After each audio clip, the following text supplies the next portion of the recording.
On this video, me, Jax and Robert head to the Highlands on what was supposed to be a 2-night adventure, but ended up being only one, as I will explain later. Jax.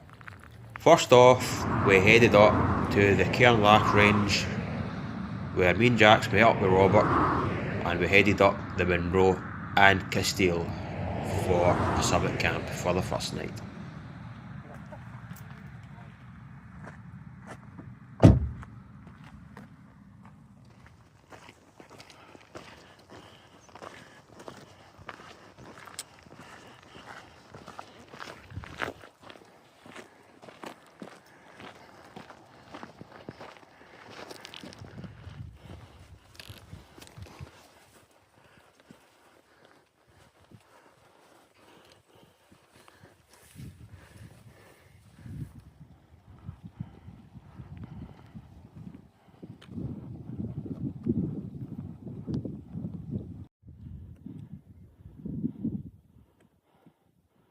I'm trying to say hurry up.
Chillers noodles and a Martha's and sausage. Any views, but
Well, after that, pretty decent sunset. We sat back, had some whiskey, watched the twilight, and then we got to see some Milky Way and star action, which has been a long time since I've experienced that. We're getting into that time of year now where you're getting some decent dark skies again. So the plan was the next morning, we knew it was going to be cloudy, but we weren't sure if we were going to be in it or above it. But as you'll see shortly, we were unlucky and ended up just in it. Damn.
So that morning we were supposed to be heading down into Tyndrum to meet Robert's mate Gary, who was going to join us on the next part of the adventure for a day hike, which was Ben Ducraig and Ben Oss, where me and Robert were planning on a summit camp.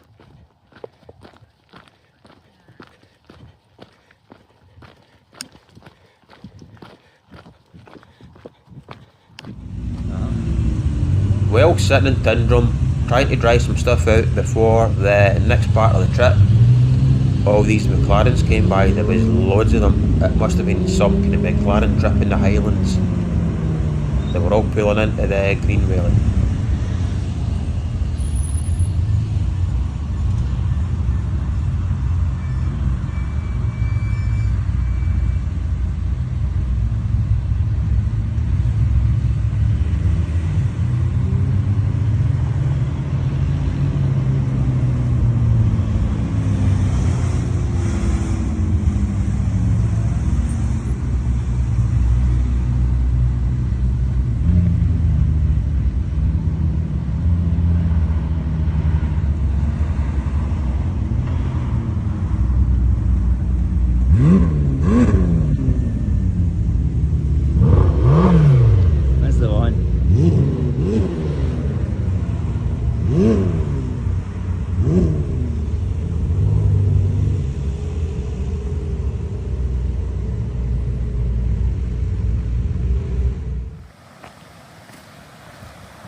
Yeah, so this is like a week later. I'm actually out bagging a Donald. So I thought I'd just go over what happened. So we basically, after you seen that last bit where you seen Robert running back up the hill, that was him away looking for his camera, his action camera. We had just left the forest where you come out of the trees, and there's a burn you cross. We stopped there for 5 minutes to get some water and the likes, and we carried on, and it was about 10-15 minutes later Robert realised he didn't have his camera with him. So me and his mate Gary waited. He ran back down thinking he'd just go down and get it, come back up, but he come back up about 20 minutes later, didn't have it. So we decided just to head down, see if we could find it on the way down, go back to that bit where he thought he'd left it at the kind of water. But down there, couldn't find it. And we also looked on the way down to that bit, because it was quite, the camera, it's like an Insta360 camera on a tripod, so it's probably about that size on the tripod, so you'd have thought we'd have seen it if it had been lying somewhere near the path, because it never really strayed for the path that much. So I don't know, as if it actually sprouted legs and walked away itself, if you know what I mean, but we don't know, it might turn up, so we'll see. But basically by the time we get back down to the car park, in case someone left it down there, they decided to abandon it, so we never done Benos and the likes. So we'll probably head back in the winter and do it as a winter camp, because I think it'll be really nice in the winter, especially if Ben Louise got some snow in it. That'll be really nice on that south face, and that boggy wooded section if it's nice and frozen. So I think that's the plan for that. Yep. So, well, I said on the title of the video, good, the bad, the ugly. The good with this trip was that sunset we got in Caisteal and that was a really nice sunset, really enjoyed that. That was good. The bad was the next morning. We were going up there high because we thought there was a chance of nibbling inversion. We knew we were probably going to be in cloud, but we were hoping we'd be above it, and it's always good to aim for a Monroe, try and get about 1,000 metres and above. We were just below it, 1,000 metres, but we still weren't high enough. I'd seen some pictures of Ben Louis that morning, and I think it was just above it, about 1,100 something metres, so you win some, you lose some. As Kevin Russell says, never camp in a Corbett if you're looking for an inversion. Yep, so that was one of the bad. And also the bad was him losing his camera. So, yep, and a good side of that is he's put up a GoFundMe and buy me a coffee to try and fund getting a new one, because they're not cheap, these cameras, and he's got a good 150, couple of £100 so far in donations, so just shows you the YouTube community when it comes together. That's pretty good. Yep, and the ugly is we don't know what happened to his camera, but it might still be lying there somewhere, but it just seems weird that we couldn't find it. It just, as I said, it seemed to just sprout legs and run away, so I don't know. A lot of that thing's happening now in the hills. You see it in a lot of the kind of Facebook pages, people that have lost bags, they've put them down to go and do an out and back, and they've come back and they're away, so I don't know if it's maybe just some of the wrong people who's getting into hill climbing nowadays or what, or I don't know. So we'll see. But we actually might even find it if you go up to Dayben Lou in the winter. We could actually bump into it with all the bracken and the grass and everything's died back, so you never know. We'll see. So that was an ugly side. And another ugly side, he got 1 or 2 negative comments about his GoFundMe page. When he put up the video on his YouTube page about setting up the GoFundMe. He had some negative comments, but you know, there's no point really saying anything negative. I mean, if you don't agree with it, just be quiet. Know what I mean? It's like, as Ricky Gervais said once, I'll leave you this. As Ricky Gervais said once, things like that, it's like walking down the street and seeing a billboard for free guitar lessons and turning around and going, "But I don't want bloody guitar lessons." That's fine. it's not for you, just walk along. It's not for you, just walk along. That's what I feel it's like sometimes when you get a lot of negative comments on YouTube and things like that. It's just kind of, it is what it is. So anyway, that's it for me and Jax. We're up, so I say we're doing a Donald tonight, and that might be the next video down the summer uplands. So that's it for this video. Thanks for watching. Catch you the next time. Ciao.